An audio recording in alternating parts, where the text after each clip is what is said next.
Well, hey there, Internet people, and welcome back to Green Wing Gaming, or welcome if you're new. If you are a subscriber to this channel, and it's been a minute since you've seen one of these uploads, I do owe you guys a bit of an apology. These videos are supposed to go out weekly. I have been down pretty bad with a case of bronchitis, and go figure, I kind of thought you guys wouldn't want to watch a video with me coughing and hacking the whole way through, so I've had to take a little bit of time off away from the channel just to get myself better. But the upshot of having been away for so long and having so much downtime was I have been looking into some ways to start improving the quality of these videos. Having gone back and rewatched some of them, I'm not super happy with how some of them have come out. I do apologize for how shaky the camera has been in a lot of these uploads. But hopefully that will be getting better in the near future. I don't want to promise too much, but I might slowly but surely actually be getting better at this. Go figure, right? But with that apology out of the way, because I am sorry I've been gone for so long. But with that stuff out of the way, for those of you who are completely new to the channel, have no idea what we're doing here, this is a Friday upload, and Friday uploads on this channel, we like to play tabletop games. So for today's video, we are going to be continuing a playthrough of Rangers of Shadowdeep. Now, again, for those of you who are new to the channel, we have been playing through a particular mission pack for a game called Rangers of Shadowdeep. I'm not going to explain the whole game, because I do have like 20 videos up, or I guess this would be the 19th video up, of playing this game. So if you want to know about how the game works, there's a playlist on the channel. You can go watch the first video where I do a pretty in-depth job of explaining the game. But we have been playing through a specific mission pack called Burning Light, which again, since we've been away for so long, I just want to remind people, the whole thing is that our main ranger character, Tywin Quickblade, has been sent on a mission deep into enemy territory within the titular Shadowdeep, which is like this big, nefarious Stephen King-style mist. And he has come to an abandoned convent with his band of merry men to try and find an ancient relic of tremendous healing that could help the forces of the king of his liege lord to resist the nefarious monsters of the Shadowdeep. And so this mission pack, excuse me, it works kind of like a choose-your-own-adventure game, where after you play a specific scenario, you can only play, after that, you can only play scenarios that are adjacent to that scenario on the little map of the convent. Now, we're most of the way through this mission pack, so at this point we have kind of cleared out the entire convent and narrowed things down to just like the final building. So again, for those of you who maybe haven't watched this in a while, and again, I apologize to anyone who's just like powering through the playlist, but for those of you it's maybe been a minute since you've seen an upload, the previous scenario, we played through a scenario called the hospital ward, where basically Tywin led his men into the actual like healing area of the convent, only to find it covered in spider webs, which is my personal nightmare. Now, the actual scenario wasn't overly difficult in terms of like the monsters you're fighting or anything like that, but it had some very restrictive movement rules. Everything was difficult terrain, so all movement was cut in half. So just trying to get to the investigation markers by the end of the game was shockingly difficult. But our main character, the Ranger Tywin, managed to hack his way through a fair amount of spiders, and we more or less came out of that scenario intact. We did have two of our companion characters get taken out of action. So Gwyneth, our rogue, our like thief character, she ended up I think I may have stated what her out of action result was. She ended up having a close call. So she lost all of her non-standard gear, which was kind of devastating because she had actually found a weapon that made her somewhat good in combat. So she's back to just using her regular dagger, which is not great, but oh well, these things happen. We also had our dog companion go out of action, which was daggers to the heart. But he survived. But they are just going to be starting off at half health, or at least they normally would.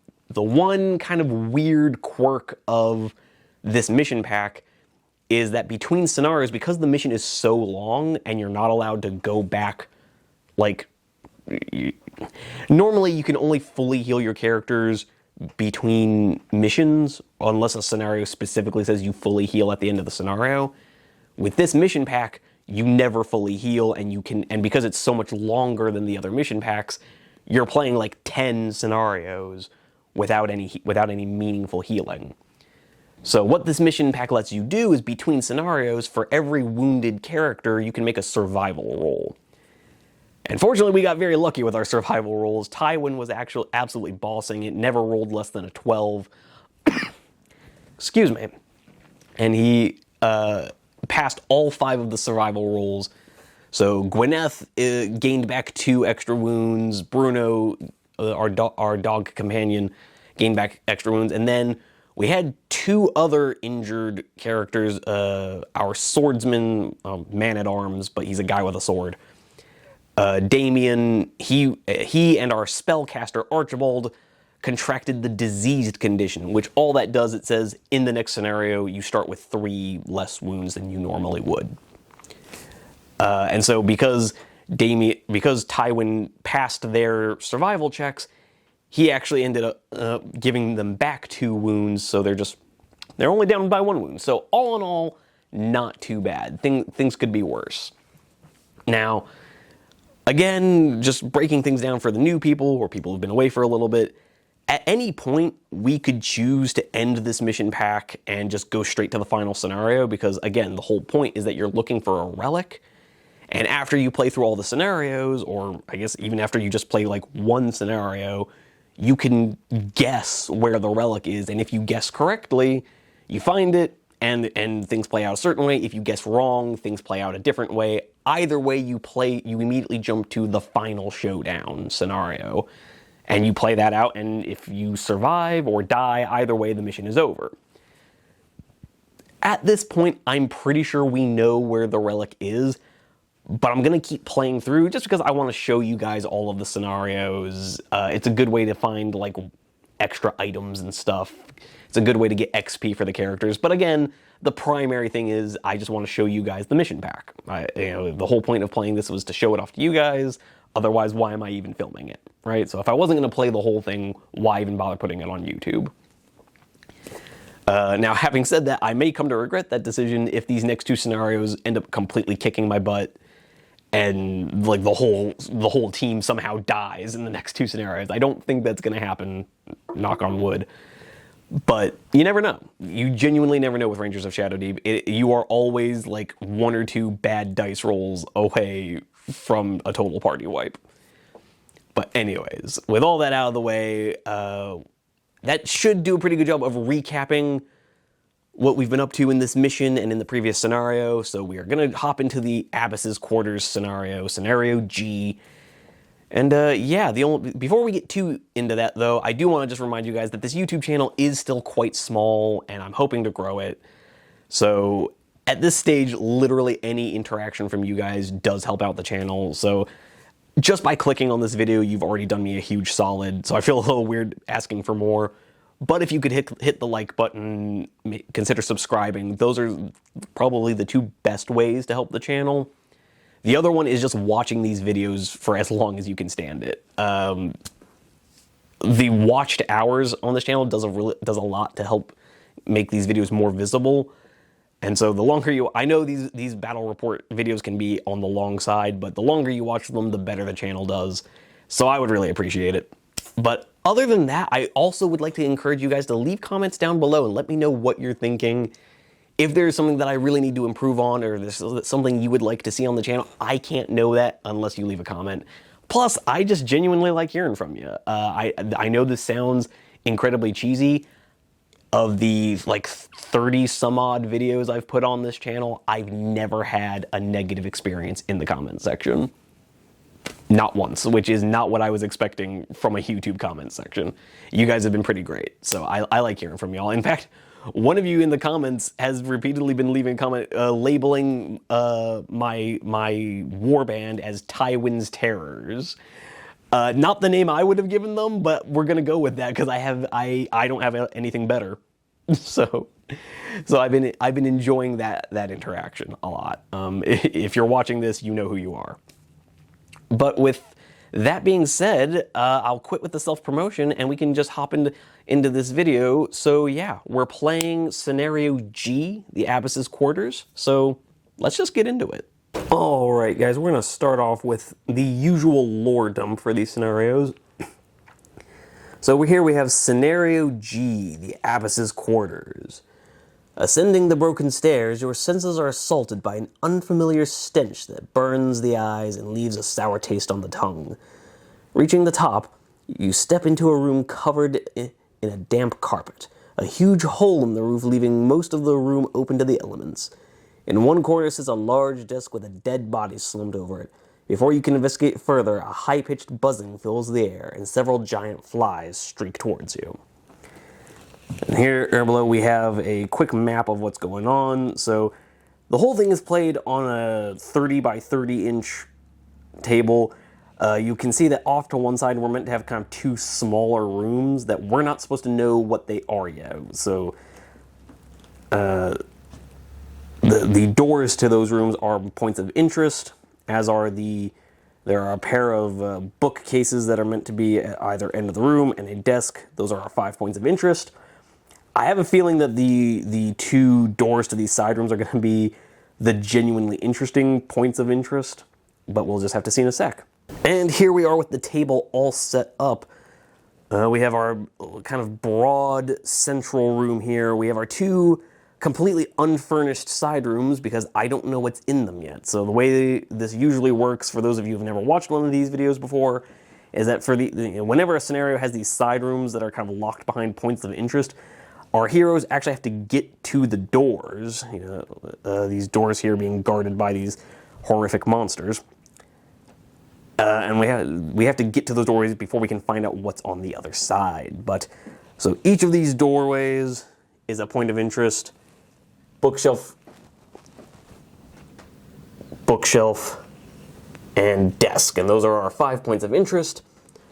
But scanning across the room, we have our mighty band of heroes, humble as they may seem right now. We have Tywin. We have our ranger Tywin over here leading the pack. I'm sorry the camera's maybe not doing a great job of picking them out individually right now. They're all clumped together because they all have to be within 3 inches of the starting point. And at this point, our band has actually swollen to being noticeably larger than it's supposed to be. We have picked up 2 companions since we arrived here, and we've got some dice markers marking off the wounds of our injured companions. And as for our monsters, as per usual, when it comes to like giant flies or spiders, I actually have a bit of a fear of insects, so I don't keep models around that are just like random things I'm scared of or that I find particularly gross. So I have been relying on these Hormagaunt models from Warhammer 40k. A buddy of mine who is an avid Tyrannid player, he painted these up for me. So I still owe him a huge thank you because they have actually come in surprisingly handy for this campaign. But anyways, we are going to get into this first turn for this scenario and see if I can't get to these investigation markers a little faster than we did in the last scenario. But we'll do that in just a sec. All right, hopping into turn 1, we are going to hop right into the ranger phase, and as per usual, Damien here is gonna, or not Damien, Tywin, our ranger, is gonna be group activating, and I think we're gonna stick with kind of an unofficial tradition in this campaign that Tywin, our ranger here, typically group activates with his bird friend Thaddeus. Now, if this is for some reason your first visit to the channel, Thaddeus has been defending a bit of a reputation as the deadliest bird you've ever seen. He's an animal companion. He only has 1 hit point. He has no combat stats, and yet somehow has one of the higher body counts in this ranger warband. I don't know how to explain it. It doesn't make an ounce of sense, and yet it is what it is. So we're going to go ahead and hop into the ranger phase. We're going to have, I think we're going to activate with our bird friend and our injured thief right next to him, Lady Gwyneth. But let's see real quick. So Tywin has a 7-inch move, which on a double move means he can move 10.5 inches. So he's just going to make a beeline for that desk. He's going to yeet himself on forward with his bird friend close behind, ending up like so. I have begun to notice that movement is kind of the most important stat in this game, so I'm very glad that I gave Tywin his extra movement during character creation. But Gwyneth is going to do much the same. She's actually only going to move up the minimum she has to, move up like 4 inches, ending up by this point of interest. And we're going to end up having her activate that point of interest. But I'm gonna cover that at the end of the turn, just to see where that goes. So that is the ranger phase completed, nice and simple. Her first action is, Gwyneth's first action is moving. Second action is activating the investigation marker. So that takes us to the creature phase, where this first fly, these are technically giant flies for the purposes of this scenario. Our first giant fly is going to move 9 inches straight towards Gwyneth and end up something like this. So menacing Gwyneth, but not quite getting to her. Turn 1 tends to go pretty quick, because nobody's in range to hurt each other just yet, and ranged weapons aren't super common amongst the enemy. So, and then we are going to have this other fly by the door. Tywin is kind of the closest friendly model, so this fly is just going to end up by that table. And then we're going to do something similar with this fly over here, moving 9 inches directly towards Tywin, like so. And that's a pretty uneventful creature phase, as is tradition for our first turns. And now we get to hop into our companion phase to see what we can't do to thin things out just a smidge. Because a strategy that I like to go for here is, in the first couple turns, trying to delete as many baddies as I possibly can, just to not have to deal with them. But because you're getting an open board early on can be absolutely crucial. But anyways, enough prattling from me. On to the companion phase. We're just going to have our swordsman Damien move up his 9 inches, like so, ending up just shy of Tywin. He should be about 1.5 inches back, so I should actually scoot him up a smidge more, like so. And yeah, then we're gonna, so that's his double action. He's just done, so that's why we have a nice cluster of heroes up here. Next, I think we're going to have our tracker Bryn here, in all clad out in leather with his musket. I think what we're going to do is have him dial up a shot at this giant fly right here, just to try and clear things out for Gwyneth so she doesn't have to worry about that in the next turn. She has had not so great luck dealing with giant insects, so let's see if we can't help her out a little bit. So, our tracker is going to have a shoot of +2. This giant fly is going to have a fight of +0. So let's see if we can't start off strong. Okay, we do. So we have a total score of 15 with the +2 to a total score of 7.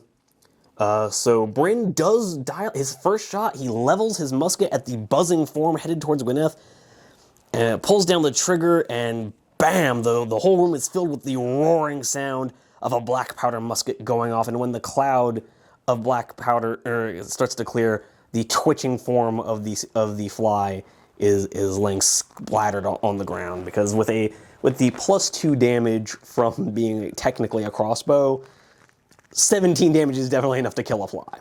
So yeah, I've actually forgotten to write down the stats for the flies, but I'm fairly confident 17 damage is going to do it.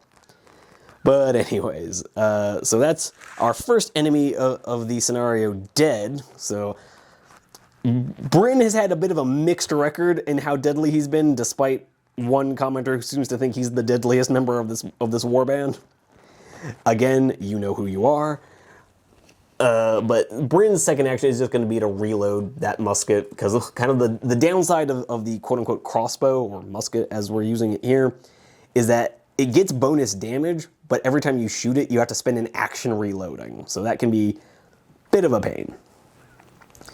But with that being said, so that's Bryn all done. We're gonna next just have our dog companion here, Bruno, rush up forward with Gwyneth. That's not the farthest he can move, but again, his job right now is kind of just to serve as a meat shield, as much as I hate to say it, keeping Gwyneth safe.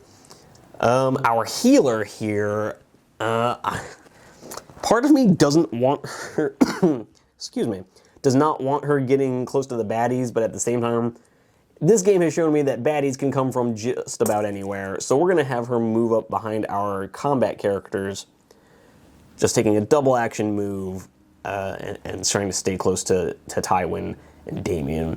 Now, Archibald, it's a bit harder to tell what to do with him, because for those of you who don't remember, his spells, they recharge at the start of each scenario, but he can only use them once per scenario.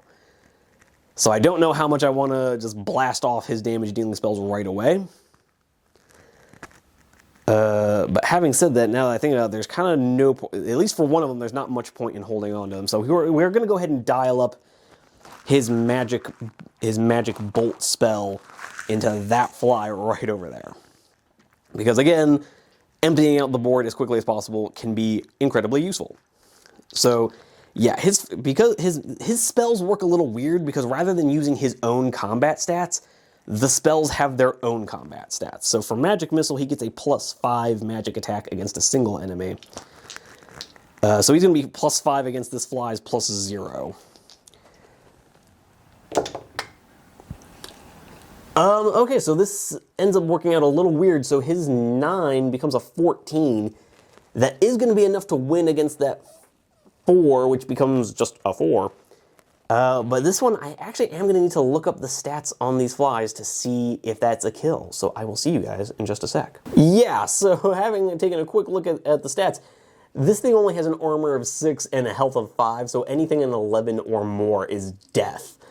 So yeah, this is another dead fly. So as Archibald is coughing away the black powder from the gun that just went off next to his already tinnitus-stricken ears, he reaches out his hand with eldritch lightning dancing between his fingers, and with an invocation word sends this bolt of energy roaring across into this second fly, bursting it from the inside, and leaving just a stain of what used to be the approaching enemy.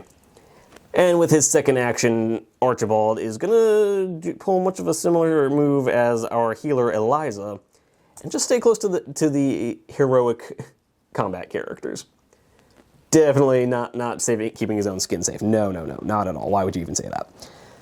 But with that being said, we've got everyone else done, so we've got to go to the deck of scary things. This is the event phase of a turn of Rangers of Shadowdeep. So we have drawn a red 3. So let's find out what a red 3 does. Okay, so red 3, pretty simple. Just place 2 giant flies on the staircase. Yeah, like I said. So these 2 giant flies are going to be coming up right behind us. Like I said, staying by the exit does not mean you're safe. So feeling pretty good about moving my guys away now. And before we progress into turn 2, we need to find out what Gwyneth found at her investigation markers, which ended up being investigation marker C, if you look over here.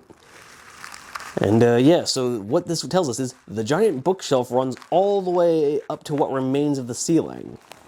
Something on the top shelf is glinting in the faint light. Make a climb roll, target number 12. This roll may be attempted as many times as the players wish. If the roll is failed, the figure takes 1 point of damage from falling. If successful, see note 526. Alright, so we'll roll this up in just a sec. Alright, as a rogue, Gwyneth does have a climb rating of +2. So since the target number is 12, she actually just needs a 10. So let's see if she can get that. Yeah, I'll say so. She has rolled herself a 19. So we are going to have to check out what the note says for this corresponding investigation marker. All right, here's note 526. On the top shelf is a small golden figurine of Saint Emilia, which may be given to any hero. This figurine counts as an item, and any figure carrying this item gains +1 armor when fighting undead. At the end of the mission, a player may either keep the figurine or turn it over to his superiors. If the figurine is turned over, each ranger may either gain 10 XP or give 1 progression point to one of his companions. So that's not necessarily great, but could be worse. If nothing else, it's going to be 10 XP at the end of the mission. So good for Gwyneth for finding yet another shiny trinket, which, now that I think about it, is super fitting for the group's thief. Alright, here we are at the start of turn 2, where we've got our 2 new giant flies about to gang up on Bryn, which is not great news for him, but I suppose things could be worse for the party as a whole. But we're going to hop right into the ranger phase, where we've got Tywin, who's going to group activate with Thaddeus the Crow and Damien the Man-at-Arms. For Tywin, this is going to be pretty straightforward. He's going to rush forward, get into combat with our enemy. Thaddeus' first action is going to be much the same. And oddly enough for Damien, as much as I would love to go back and help Bryn,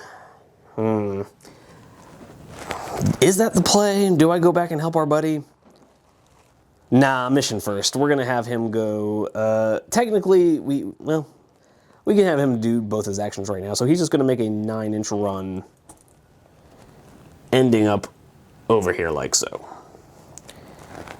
With that being said, we have to do our second actions for Tywin and Thaddeus. So Tywin is gonna be fighting. He's already, I believe, a +5, so he's gonna be a +6 with the gang up bonus from Thaddeus. I guess they fight +0 of this fly. This should be a pretty one-sided fight. I mean, in terms of rolls, it's not as one-sided as I'm comfortable with. Our fly has rolled an 8. Sorry, a little hard to tell there. And Tywin has rolled a 9. So right away he's 1, but with his 6, that becomes a 15. So yes, as Tywin is marching forward, he hears the crack of Bryn's musket felling one spider, or one fly. He sees an eldritch bolt burst another one. And seeing this last enemy come before him, he is feeling confident. The weariness of this mission has stripped away what little decorum the ranger had, and he rushes forward, and with a single precise swipe, he lobs this fly in half, not even bothering to raise his shield in defense. And it's only after he splits the fly in half that he starts to notice the buzzing sound coming from behind him and the grunting sounds of Bryn as he's suddenly facing an enemy attack. But with that being said, I guess Thaddeus technically has a second action. I'm not going to have him running off too far, so we're just going to hunker him down with Tywin. But that does bring us to the creature phase, so we got to come back over to these flies over here, who are going to attack Bryn, because those are the rules. They have to attack the nearest friendly model. So the first fly comes in, fight +0 against, I believe, Bryn is also fight +0. I'll have to check that in just a sec, depending on how he rolls. But it doesn't matter, because Bryn, our fly, has rolled a 3, and Bryn has rolled himself a 17. Even with the -1 damage that his staff, or I like to think of it as the musket, just the melee profile, it does -1 damage from not having, like, not really being designed for melee. But even at 16, that's still going to be enough to cave in the skull of this fly. So as Bryn hears this buzzing sound coming from below, he turns, seeing these pair of grotesque mutated flies coming towards him, and just absolutely smashes his buttstock down into the face of the first one, crushing it. And as its slimy, chitinous body collapses with a splat to the stairs, a second fly comes in, doing much the same, and laying another attack, trying to attach its deformed fangs into his flesh.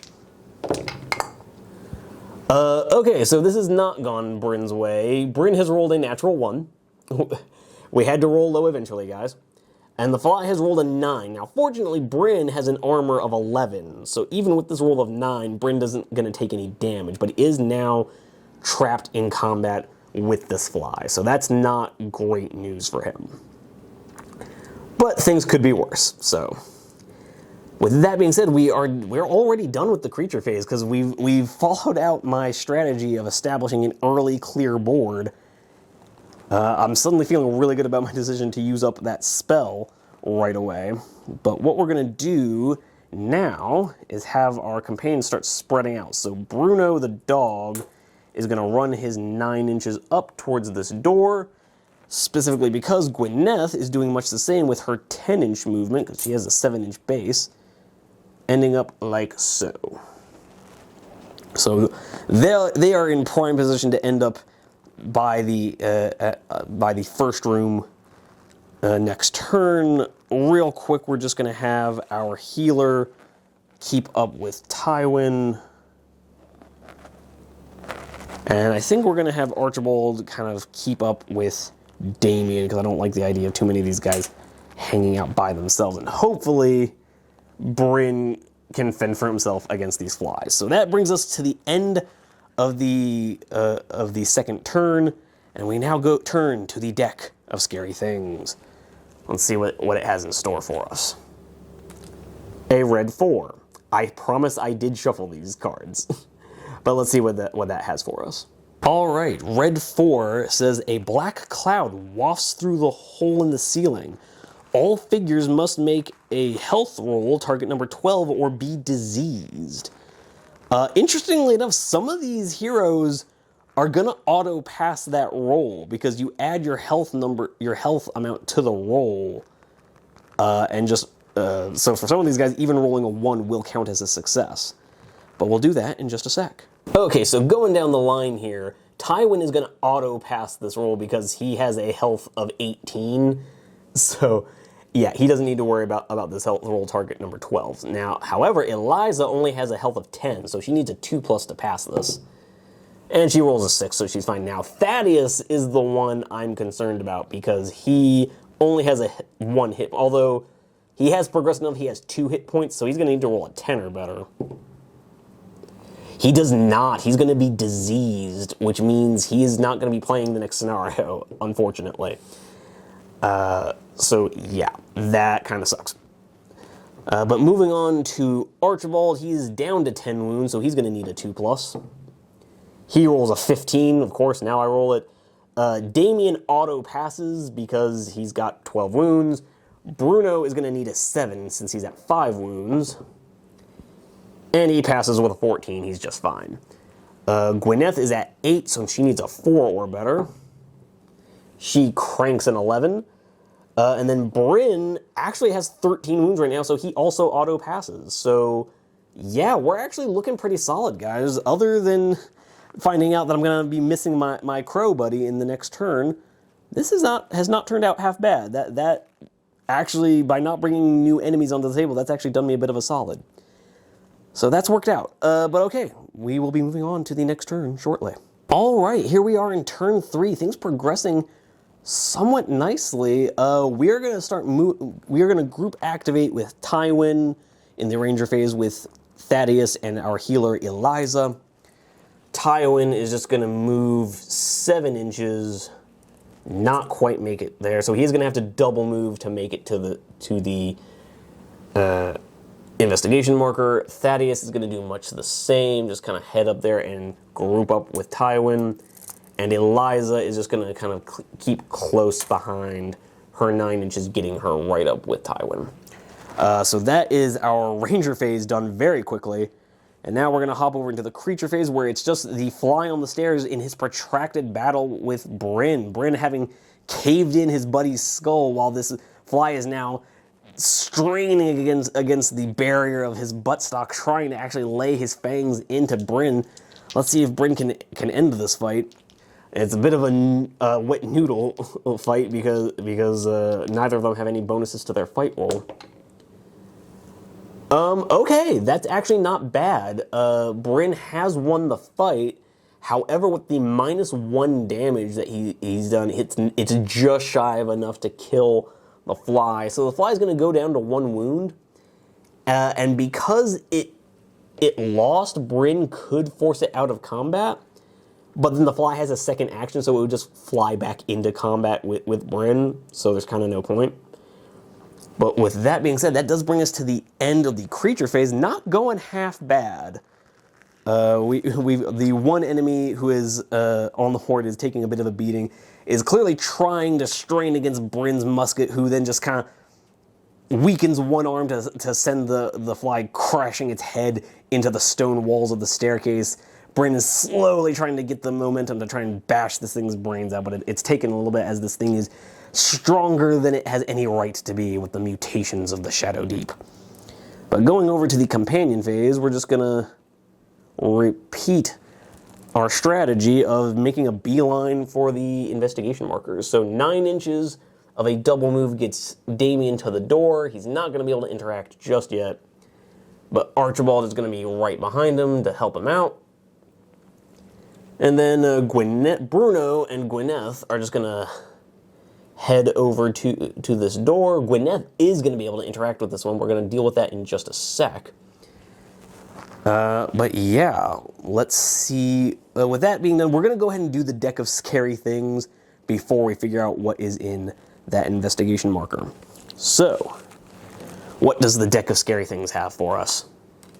A red 5. Again, guys, I promise I shuffled these cards. I don't know what's happening right now, but let's see what is in store for us. So, red 5 states that a giant spider climbs up out of the hole.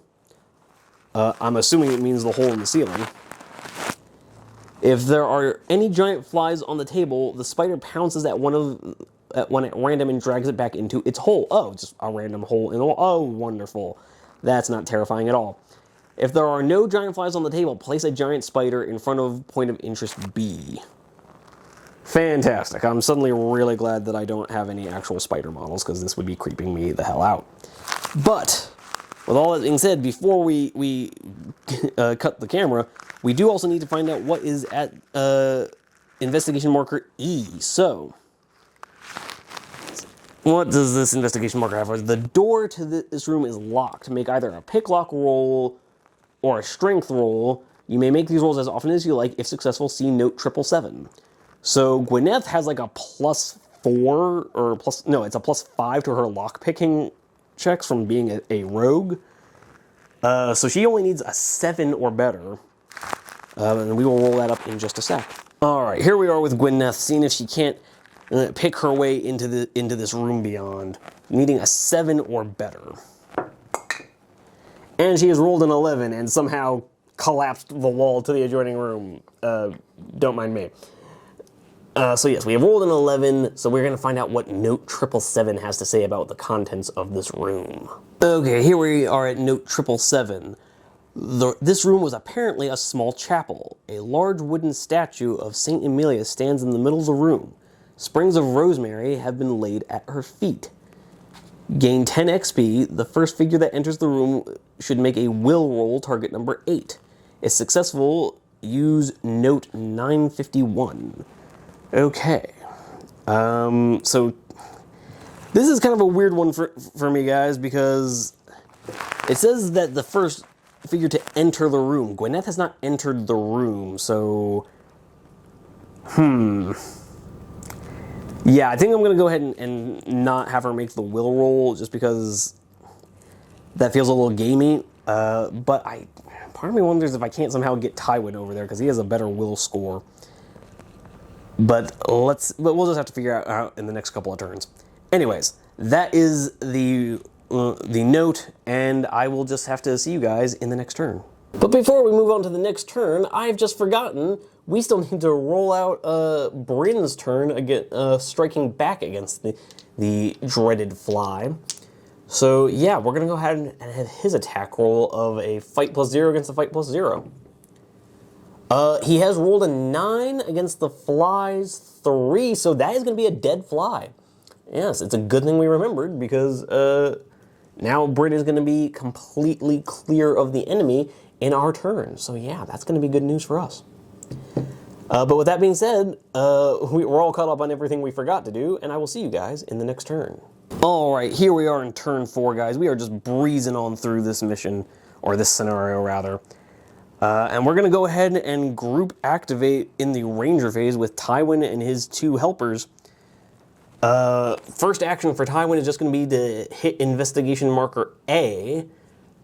Second, Thaddeus' first move is just going to be to come up around this, kind of prep for the incoming baddie. And our healer is just going to hang out. I'm literally just going to... let's start moving her down the board, so we'll just have her move kind of this way, just a smidge. Start getting her down the table towards the rest of the party. But that is going to be our first actions, but before we figure out what happens next, we're going to go ahead and take a quick look at what investigation marker A has for us. Alright, this is investigation marker A. The body of an old nun is slumped over the desk. When the figure moves into contact with the desk, see note 326. Alrighty, let's see what that has for us. Note 326.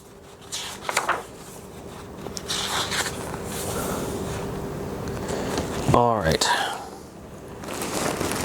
The corpse of the old nun suddenly sips up and vomits forth a cloud of stinging insects. Any figure within 1 inch of the desk suffers an immediate +0 attack. The old nun follows the standard rules for evil creatures and has the same stats as a ghoul. Whenever a figure activates while in combat with the old nun, it immediately suffers a +0 attack to the stinging insects. Wow, there's some nightmare fuel for us. That's not terrifying at all. Alright, I'm gonna have to get that set up. I'm glad I didn't have to take out my second actions. But yeah, so I'll get that set up in just a sec, guys. Alright, investigation marker D says the door to this room is unlocked. As soon as the hero moves adjacent to the doorway, see note 655. Okay, that's... Why does that feel ominous? I don't know. Sorry, that was 655. Okay. Here we go. This is a small bedroom. Place the bed in one corner. Taking up nearly the entire bed is a bloated white grub. It is just slowly writhing and shows no sign of being aware of the hero's presence. If you would like to slay the creature, see note 937. I mean, a giant white grub sitting in the Abbess's bedroom. Why is this scenario suddenly mixing in a bunch of... different genres of subgenres of horror?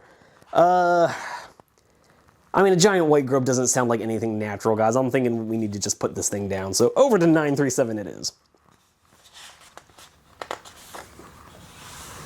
So 937, you drive your weapon deep into the bloated flesh of the creature and feel it hit something hard. Tearing the creature open further, you find a silver chalice. Gain 10 XP, make an immediate health roll, target number 18, or be diseased. Fun stuff. So Damien is going to need to roll a 6 or better to avoid being diseased, but we'll come to that in just a sec. Alright, so Damien now making a health roll, having carved up the grub that was apparently in the Abbess's bedroom. We gotta roll a 6 or better for Damien to avoid being diseased. Okay, and Damien has rolled himself an 11, so he manages to pull that silver goblet out of the grub without getting himself sick. Works for me, yeah. With that being said, I don't know how much else there is to do. We're gonna have... no guts, no glory. We're going to have Gwyneth just go ahead and walk into this chapel with Bruno close behind.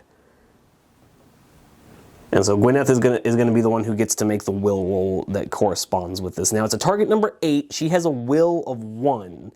So she needs to roll a 7 or better.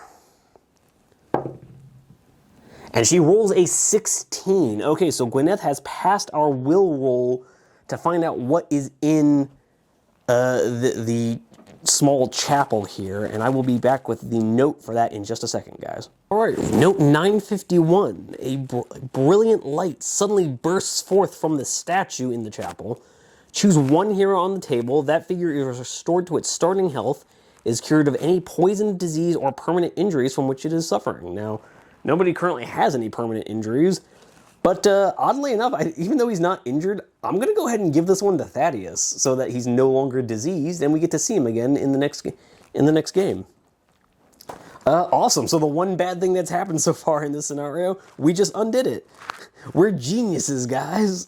But with all that being said, I'm going to hop back over to the actual turn and see if we can't finish this out.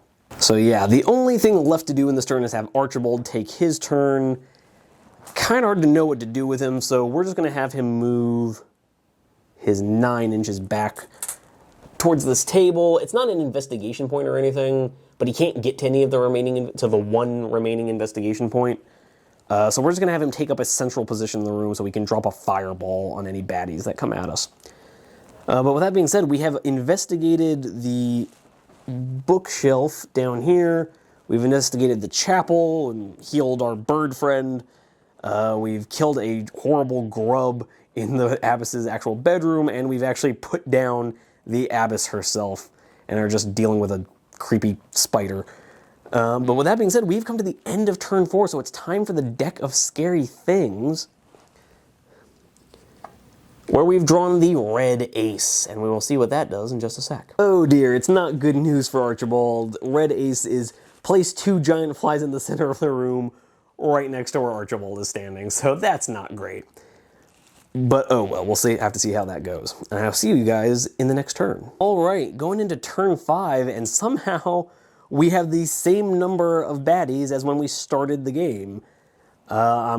Again, that strategy I was telling you guys of clear out as many baddies as you can at the start, because otherwise we'd be in a really tough spot right now. But we're going to go ahead and group activate with Thaddeus and Tywin over here. Tywin's not close enough to anyone else to group activate with them.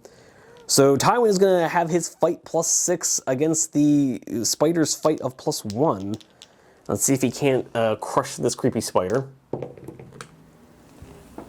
Sadly, no. The spider has rolled a natural 20, where Tywin has rolled a 2. That's not great, so we're going to go ahead and pop one of Tywin's heroic abilities, the Hand of Fate reroll, see if we can't roll a little bit better. Okay, he rolls a 12, becomes an 18, still not enough to save him. So we're also going to pop his parry ability, which is going to bump that up to a 22. So with 2 heroic abilities, he has had to, that's what it has taken to, oh, actually, no, hold on, we don't have to do that. Because Tywin has his Shield of Blinding, which gives him a oh, but that's only on the defense, and he's attacking now, so he can't use that. So yeah, we are going to have to pop parry, and so Tywin barely avoids taking any damage in his own turn with 2 heroic abilities. Fantastic stuff, guys. And then Thaddeus, we're just going to have him sit there because I don't want Thaddeus taking an attack of opportunity. So that means we just, well, actually no, in the creature phase, the creature's going to be attacking Thaddeus anyway. So Thaddeus is going to make an attack roll of it. He's fight +1 to fight +1. Okay, and he has rolled a 7, becomes an 8, which, yeah, does win. I'm just going to need to look at these stats for a spider real quick. We're not going to cut for this. We're just going to hop over to it real quick. So yeah, it's got an armor of, it's got an armor of 8. So yeah, his, although he actually doesn't have a fight of +1. He only has a fight of +0. But anyways, his armor is 8, so unfortunately, our spider is not going to take any damage from Thaddeus' roll, but Thaddeus does win the fight, and so Thaddeus is just gonna, as the spider's crawling all over Tywin, about to get its fangs into his neck, Thaddeus comes flying in with a ferocious caw and knocks the spider an inch back over it like so, which, yeah, Thaddeus being the G that he's always been. But unfortunately, we now go into the creature phase, where Archibald's got some problems. So, Our first baddie, our first giant fly, is going to come angrily zooming down from the ceiling, headed straight for Archibald and his perpetually burning torch. The fly is going to be fight +0 to Archie's fight +0. So again, the battle of the wet noodles. Oh no. Okay, so Thaddeus now takes 6 points of damage and is dropped down to 4 wounds. That did not go how we wanted it to. And now the second fly is going to come in at him, have a fight +1 bonus against him. But oddly enough, this fly will only roll a 16, which becomes a 17, to Archibald's 19. Apparently, as one fly comes down and just drops his fangs into Thaddeus's torch arm, or into Archibald's torch arm, Archibald lets out a roar of anger, seeing the other one come down, draws his short sword, and as the second fly is coming in, mouth agape, ready to devour him, blood streaming from a massive gash in his thigh, Archibald swings his sword forward, lopping off the head of the second fly, killing it instantly as it flops to the ground, twitching, the last few electrical impulses reaching to its limbs. But yeah, that gets the fly, one of those flies, dead. But going over to our last creature, our giant spider is going to come back at Tywin, charging him, and Thaddeus once again is going to pile into him.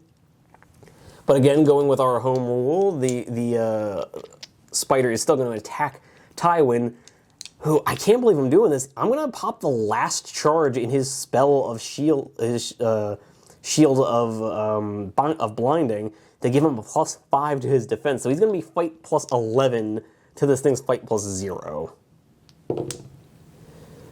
And somehow Tywin needed it.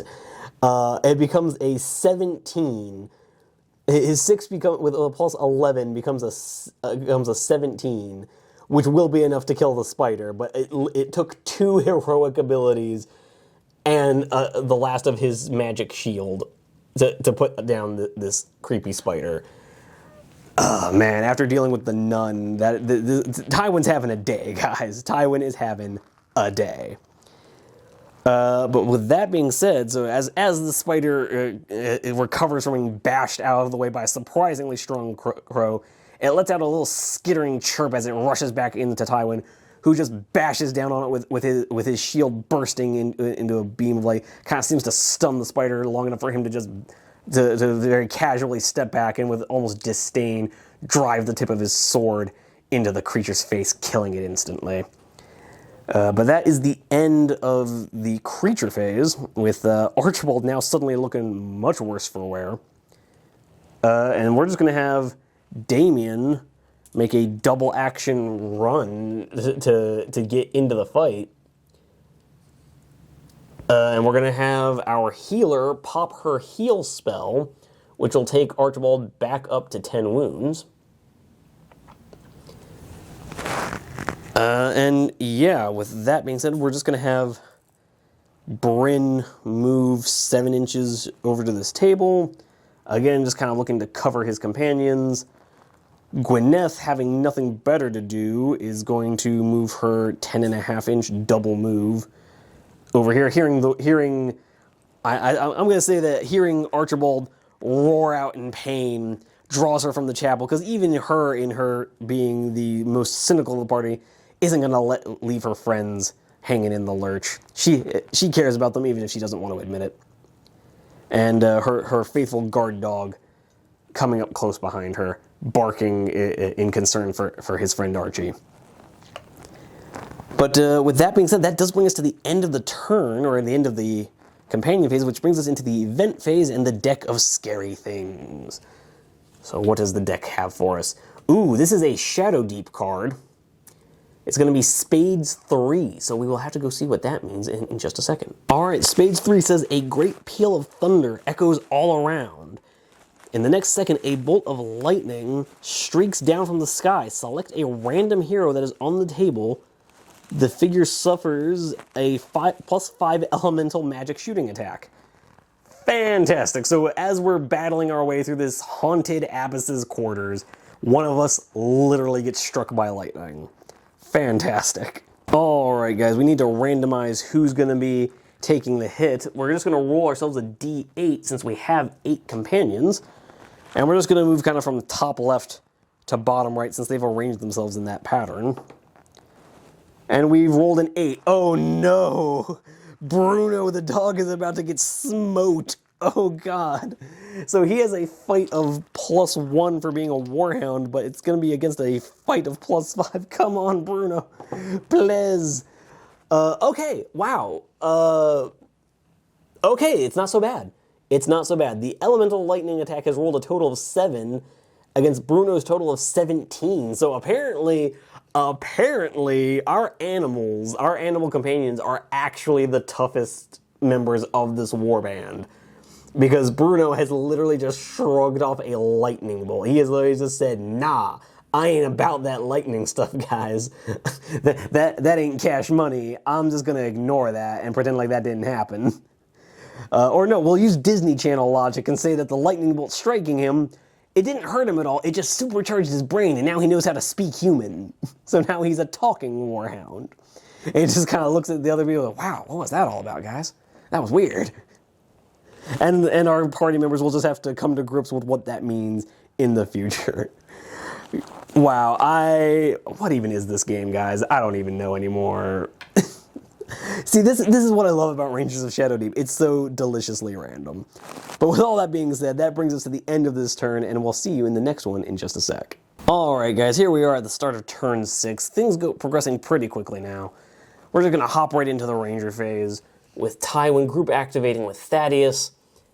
And the two of them are going to rush over to this bookshelf to hit the last investigation marker, and let's just go ahead and see what that has to say. Alright, we have investigation marker B here. Most of the shelves of the bookcase have collapsed, leaving the books in a jumbled pile. Make a perception roll, target number 12. If successful, see note 412. Alright, now, Tywin already has a perception of like +4, so he's going to pop his focus ability, giving him a +8 to that perception roll, meaning he auto passes. So let's just go ahead and see what note 412 has to say. Okay. Amongst the pile of books, you find a handwritten notebook with the title Diary of the Decanter. It seems to be a sort of guide to the magic of the Decanter of Burning Light. Strangely, the book also contains a large dried leaf of a variety you don't recognize, but which gives off a pungent scent. This diary may be given to any hero. It does not count as an item. Gain 5 XP, gain an additional 10 XP if the figure survives the mission and the heroes recover the decanter.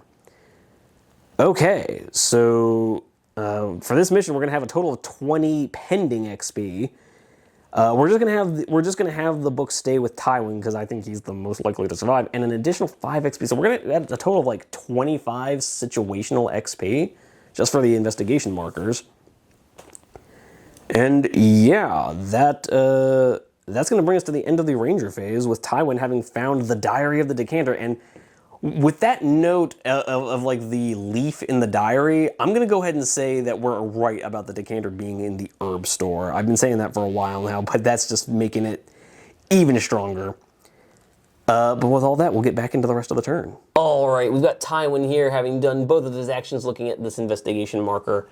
That's the end of the Ranger phase. So we're going to come over to the creature phase where our fly is going to be taking is busy munching on Archie's thigh, even as our healer Eliza has cast a healing spell to stem the blood loss. But now at least there's going to be a gang up bonus, so Archie's going to have a +1 fight to this fly's fight +0. But it doesn't matter because Archibald rolls a natural 1, and the fly has rolled a 14, so Archie's still going to take 3 points of damage, going back down to 7 wounds. Fun stuff. And that brings us to the end of the creature phase, where we're now going to have Damien take a swing. He's fight +3 normally, fight +4 with the gang up. So as Damien hears the pained cries of Archibald, he comes rushing forward, sword at the ready to absolutely cleave this thing into just being careful, trying to not to hit Archie on the same leg that he's being bitten in. Okay, yeah, and sure enough, Damien's sword swings true. His speed and panic doing nothing to unsteady his aim. His sword coming down in a clean chop that cuts the fly in half, and rapidly allowing Archibald to remove the gaping maw from the wound. As Eliza will now come in looking to inspect the injury to make sure Archibald is okay. But with all that being said, we're just going to have our heroes kind of gather around Archie, see if we can't muster up some protection for him.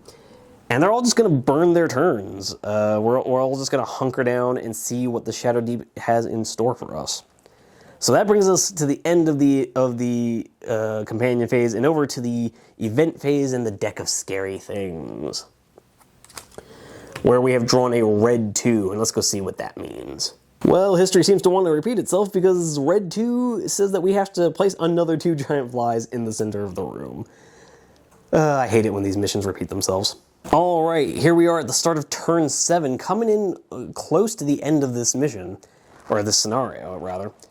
And we have another pair of giant flies floating down in from the gap in the ceiling, but we're going to go ahead and have Tywin group activate with Thaddeus, his 10.5-inch move, and we're actually going to activate his dash ability to give him another 2 inches, so he's just going to run up and get in combat with the fly, and then Thaddeus is going to kind of... I'm just going to move these chairs out of the way to make moving these models a little easier. Thaddeus is going to come up and support his buddy. Not quite getting into combat because I really don't want the fly to attack him. But he's there for moral support. But yeah, so that gets us to the end of the ranger phase, into the creature phase, where now the fly is going to attack Tywin. Fight plus nothing to Tywin's fight plus 5. Alright, and Tywin has rolled a 19. With that score and his fight set, it kind of doesn't matter what the fly rolled. Tywin hears the shout of alarm as Archibald is being tended to by Eliza. He looks up and sees another pair of flies coming in at the edge of his torchlight and lets out a warning cry. Tywin, turning around after kind of examining the curiosity of the diary of the decanter, kind of tucking it away to see what Eliza might have to say about it later, turns, sees the blood on the floor and his friend's in trouble, absolutely haul asses it across the room to save his friends. A single swipe of his sword decapitating the first fly. Unfortunately, our second fly is going to get through and is going to come down and fight Bryn. So it's going to be, again, a fight of the wet noodles, a fight plus 0 against a fight plus 0. Okay, and Bryn, being armor, Bryn has lost with his 12 against the fly's 13. And unfortunately, that's not great news for Bryn. But fortunately, his staff, the rules for his staff, or again, the melee profile of his musket is, while it does give him -1 damage that he inflicts in melee, it also subtracts 1 from damage he takes in melee. So he has an armor of 11. He would normally take 2 damage here, but instead is only going to take 1, taking him down to 12 wounds. And I'm just I'm gonna struggle to find a dice that's actually legible. So we're just going to use a pair of d6s. So he goes down to 12 wounds and remains in combat with the fly. So that brings us to the end of the companion of the creature phase. For the companion phase, we're going to have Archibald kind of move out the way as he sees Bryn get bashed. And it's not so, in this case, it's not so much that Bryn has been bitten by a fly as much as the fly has come down and just like plopped down on him, just stopped flying and landed on him, just kind of bashing him back a little bit, kind of like bloodying his nose a little bit. And instead, we're going to have our other heroes come rushing to his aid. So Gwyneth is just going to run in, provide a +1 bonus, and you know what? Let's have her get a fight in. She's going to be fight +1 against the fly's fight +0. Ooh, that may have been the wrong call, because she now takes, she's got an armor of 11. She's going to take 8 points of damage, which actually takes her out of the fight. This was not a good move, guys. Oh no. And what's her out of action result? A 7. I believe that's another close call, which, oh no! So that she just lost she just lost the little gold thingy that she found. Oh no! So that just cost us some XP after the scenario, after the mission. So Gwyneth is removed from play. I really should have just not done that, but oh well. Next up, we're gonna have Damien come in and see if he can't do a little bit better. He's gonna be fight +4 to the fly's fight plus nothing. So this is gonna be a tie score, which means they both take damage. So Damien is gonna take a wound going down to 12. Guys, what is happening right now? Yeah, so if you'll give me one moment while I try to sort out this D12 that doesn't seem to have 12 on it. Here we go. So Damien is down to 12 wounds. You can't really see that in the sunlight coming through. Let's see if we can't get this over. Yeah, so it's going to be down to 12 wounds. You're just going to have to trust me on that one, guys. But the fly does die because it also takes a 13. An 11 is enough to kill it. So the fly does go down after inflicting a surprising amount of damage and taking Gwyneth out of action. Fortunately, that 7 just being a close call, not doing any permanent damage, but man, the last couple turns here are really messing us up. Yeah, and we've already used up Eliza's healing spell. So, oh well, that brings us to the end of the companion phase and over to the deck of scary things, where we have drawn a red 6, and we'll see what that means in just a sec. Alright, so red 6 is that a red mist floats into the room. If there are any giant flies on the table, it swirls around a random fly. This fly receives a +2 fight for the remainder of the scenario. If there are no giant flies, select one hero at random. This figure must make a will roll target 12 or suffer 3 points of damage. Oh dear. Alright, randomizing who has to take this will roll, it's going to get a little complicated, but basically we're just going to do 1, 2, 3, 4, 5, 6, 7, reroll 8. So 1, 2, 3, Archibald's going to have to take it. He has a will of like +1, so he needs to roll an 11 or better. That's not great news. And he rolls a 2, he goes down to 4 wounds. Fantastic. So Archibald apparently gets swarmed by this red mist that starts just coming out of the floor. And it all kind of swarms towards him, gashing open his wound, really intensifying the bleeding coming out of his wounded leg. And completely undoing at this point, having completely undone any help Eliza's healing spell may have done. We're going to have to get him out of here and try to stitch up that leg. But with that being said, that brings us to the bottom of turn 7, and we're going to go into the last turn of the game in just a sec. All right, last turn of the game, things suddenly looking a lot worse for our merry band. Damien is looking a little, and actually, I just realized Damien should actually be down to 11 wounds, not 12, because he started off the game a little injured, but that's okay. But yeah, suddenly a bunch of us are carrying around some pretty heavy injuries, and things are just not looking overall great for us. And because we don't really have any enemies on the table, we just kind of have to sit around, and we're just going to burn our entire turn. It's literally just Tywin sits there doing nothing. Everyone clusters around Gwyneth, pulling her up onto the table to make sure she's alive. After having gotten swatted aside by a fly that Damien then chopped in half with his sword. And coming down to the end of the turn, just going straight to the deck of scary things, we have a Spades 4. I already know what that is. A pair of Knoll archers show up, but it's the last turn, so that doesn't really mean anything. And so, yeah, that's just going to be... okay, so the last turn at least spared us from too much. We lost a little bit of XP from Gwyneth being a little overly invested in trying to help Bryn and getting ourselves knocked out, but oh well. Everyone else has managed to make it through it okay, and so most of these guys will be able to brush off their wounds just fine. With all that being said, the scenario's over. We're going to tally up some XP, and I will see you guys in the outro. Alright guys, that brings us to the end of another game of Rangers of Shadowdeep. Having calculated up the experience, I almost wish those Knoll archers had showed up a turn sooner, because we are 6 XP from a level up. which is unbelievably frustrating. But on the upside, two of our companion characters have gained enough progression points to hit 30 progression, which is astonishing.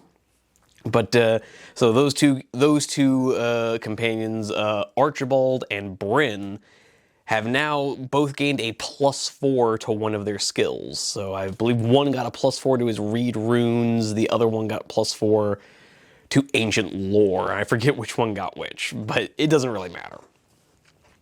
Yeah, this scenario ended up... This was a weird one. This was a weird one, guys. We spent most of the scenario kind of breezing through and icing fly after fly, only for at the last second a bunch of people to get completely owned by a single fly, and just to take a bunch of damage. So Gwyneth and Archibald are going to be looking a little rough in the next scenario. Damien and Bryn, on the other hand, are going to go back to full health, literally without even needing a survival roll. They're both within 3 of their max health, so they just fully heal. But yeah, with that being said, Gwyneth going down with a close call was a bit of a bummer. She lost an item that would have gotten us some more XP and would have given her 1 better armor had we progressed out of the scenario. But oh well, it is what it is. The investigation marker specifically said that piece is supposed to be treated like an item, so unfortunately she does lose it in a close call result. It is what it is, guys. It sucks, but oh well. But with that being said, we are right at the edge of getting a level up, so pretty much as long as we finish the next scenario, we're going to level up to level 9, which I get us, but we'll find out. But with all that being said, we are tenuously close. We have found another clue in the Diary of the Decanter. Tywin has found another clue that really, to me, just solidifies that the decanter is in the herb store. We're going to go ahead and play through the dormitory just to see what happens, but yeah. Other than that, this choose your own adventure thing has... I feel like Joseph McCullough did a really good job of lacing clues throughout these scenarios that if you're being careful and you're like making your rolls and you're being careful about who does what, yeah, you're gonna find where this is, because I now it feels like pretty heavily like hint here it is. But if we'd been kind of just blasting through hell for leather, not really caring about the investigation markers, I'd be totally lost. I would have no idea where this thing was. So I think this mission pack has been particularly well written. I'd be curious to know what you guys think, which reminds me, that's just an end of video reminder for you guys to leave your comments down below. What are you guys thinking of the mission pack? What did you guys think of this scenario? I'd be very curious to know what outsiders are thinking of Rangers of Shadowdeep, because I've been enjoying this game for a while now. And I'd just like to know what some of you guys out there think. But other than that, please do remember to hit the like button, maybe consider subscribing. I'd love to see you guys either in the comment section down below or in some of our other videos on the channel. But in the meantime, happy wargaming. Onward to glory!